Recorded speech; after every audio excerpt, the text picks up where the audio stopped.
Okay, magandang hapon mga boss amo. Hinapon na kami sa dispatch dahil sobrang dami ng dispatch natin sa Supero ngayon. Tingnan mo naman itong aking bodyguard. Ito nga pala si Alamid mga boss. Bigyan mo ng close-up, Rodel. Ayan o. Tingnan mo naman ang attention, nasa akin lang, di ba?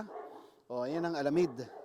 Anyway, so meron tayong dispatch ngayon papunta ng Taguig, Imus, Bacoor.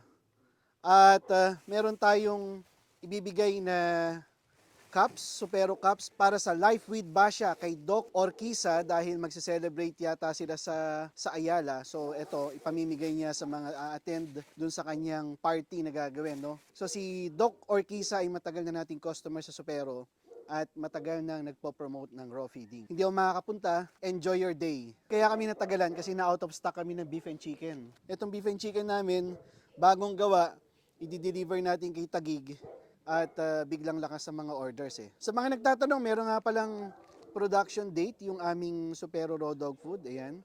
So ayan, 02/12/25. Ibig sabihin, produce siya ngayong araw na to at mag-e-expire siya after 1 year. Basta ilagay nyo lang sa freezer. So vacuum sealed din yan at fresh na fresh mga boss. Di ba, Alamid? Alamid? Yes, sit.